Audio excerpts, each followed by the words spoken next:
We've all done it, right? You get this huge contract. You scroll, scroll, scroll, and just hit, I agree. But what about all that tiny text, that fine print? Well, today we're going to pull back the curtain on one of the most important parts of it, the exclusion clause.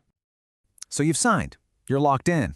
Then something goes wrong, and the company just points to some tiny line of text that says, nope, not our problem. It's that sinking feeling, isn't it? But here's the kicker. That fine print, it doesn't always get the last word. Not even close. Okay, so what is this thing we're talking about?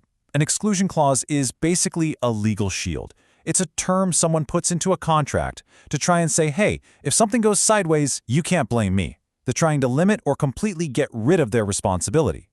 But, and this is the important part, courts are really skeptical of these things. They don't just blindly accept them. For one of these clauses to actually work, it has to jump through three major hoops. It's like a legal gauntlet. So let's run this gauntlet. The three hurdles are incorporation, clarity, and scope. Each one is a critical checkpoint. We're going to walk through them one by one so you can see exactly how a court decides if that get-out-of-jail-free card is legit or just a bluff. Okay, hurdle number 1, incorporation.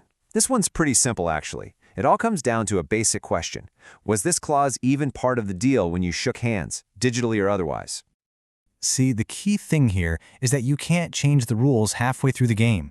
That clause has to be in front of you before or at the exact moment you agree to the contract. They can't just sneak it in later on the back of a receipt or in a follow-up email. No way. It has to be in the original playbook. All right, so let's say the clause clears that first hurdle. It was there from the start. Now we hit hurdle number 2, clarity.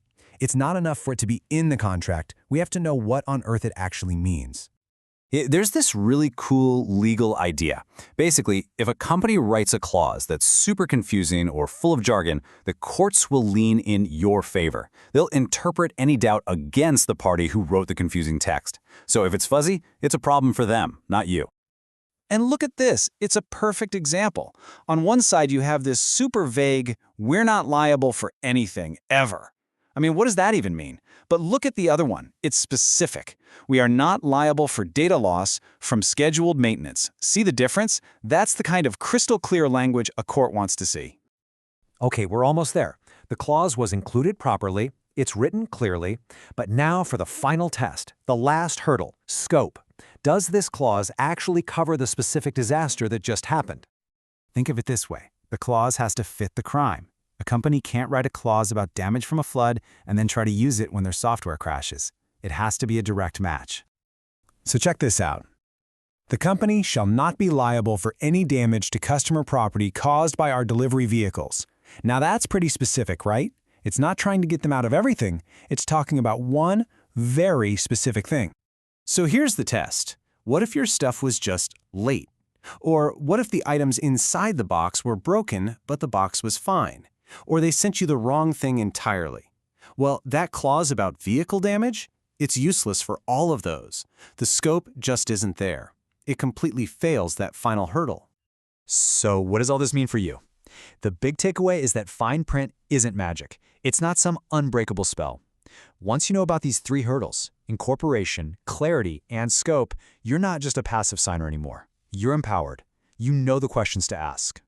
So here it is, your new secret weapon, your 3-point checklist. Anytime you see one of these clauses, you just ask, 1, was it part of the original deal? 2, is it crystal clear what it means? And 3, does it actually apply to what went wrong? If you get a no on any of those, well, that clause is probably standing on very shaky ground. So from now on, when you see a contract, don't just see a wall of text. See the gauntlet. See the hurdles. Ask those 3 questions, because knowing the rules isn't just half the battle, it's how you win the game. Thanks for tuning in.